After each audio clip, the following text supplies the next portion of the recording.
clear choice of good versus evil, of right versus wrong.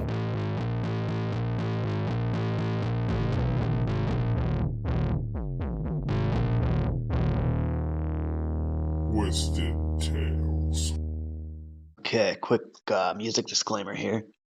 I do not own the rights to this music, which belongs to the rightful owner, who is the intoxicating mind of Dr. Frankenstein. So he made my intro and my outro, and I hope you guys enjoy. Check them out on Spotify and YouTube, and no copyright infringement is intended. Have a good day. Good afternoon, folks. Thanks for switching back over to Twisted Tales.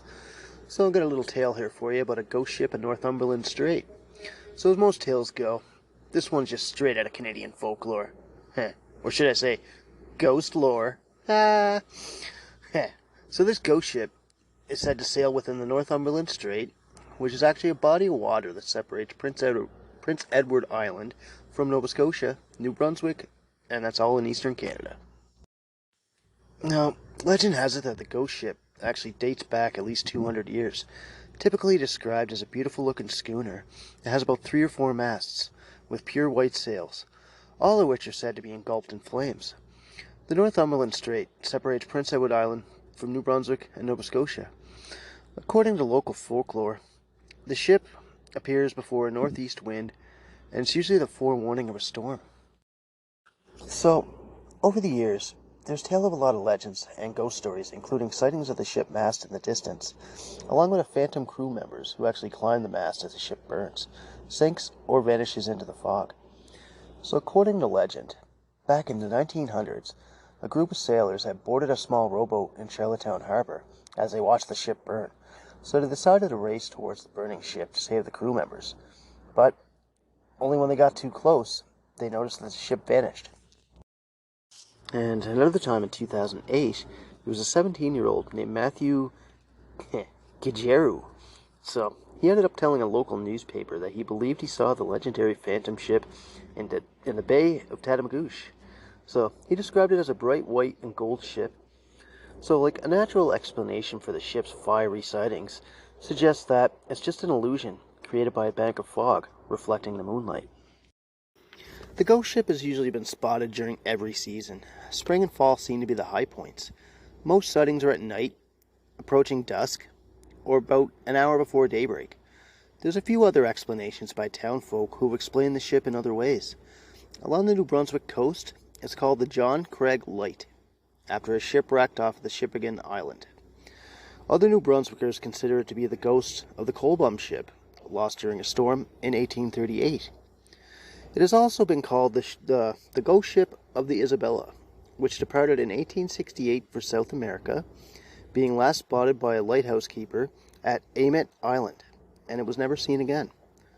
Others say the ghost ship is sometimes considered the remnants of a pleasure craft or a pirate ship set ablaze during a drunken brawl below deck, and that the ship is always associated with Captain Kidd. Captain Kidd was actually executed for piracy in the year 1701. Others in Quebec believe that the ship was actually bound for Quebec City, and that it got blown off course during a storm. Then eventually got struck by lightning, and it burned in the water, losing all hands on deck. In Pictou, the ghost ship is sometimes considered to be a ship that was bound for Scotland, and it was never heard from again. So folklore always spreads through the communities, right? Like sometimes enduring generation after generation until they're no longer stories. They actually become a legacy. So the legend of the ghost ship has made appearances in novels, newspapers, songs, and Canada Post, actually our mailing service, even made it a part of their stamp collection. That was actually on Friday the 13th, as a part of the series dedicated to famous Canadian ghost stories. And they made that in June 2014.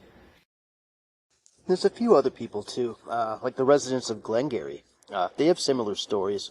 In the 1950s, a man and his wife were preparing to go to bed when the wife pointed out the window and she asked her husband whose house had the lights on. But the direction she was pointing, there was only water. There was no houses. So the two went to investigate further when they saw a fully rigged ship sailing down Northumberland Strait. So it was completely engulfed in flames, and then they watched it, and it disappeared out of view. So, like, there's tons of unknown reasons as to where the boat comes from, or why it continues to appear after all these years. So, it seems to me that people are more fixated on catching a glimpse of the ship than questioning its reappearance, and the business that it has still being in the waters. Maybe some restless souls, perhaps, trying to sail to their destination, but are unable to reach it. So, nobody really knows.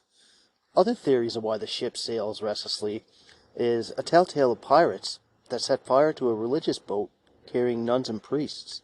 Since a lot of mutinies had happened along the coastline, along with other nameless ships being set ablaze, pretty much they had sunken down a Davy Jones locker. So, each province has its own account of the burning ship. So, the story will forever continue, and it'll be a point of fascination for many years to come. In turn, the Maritimes definitely have oodles of folklore, strange and outlandish stories that will surpass and continue for, generations to come, right? So, we all find these mysteries of the deep very intriguing, myself included, whether they're mythical, true, or unexplained. So, there's always a good story to tell. Have a few buddies over, shoot the shit. There's always going to be stories that continue on. And with that, I'll end my podcast here. So thank you very much for tuning in. You guys have a wonderful day. Stay safe.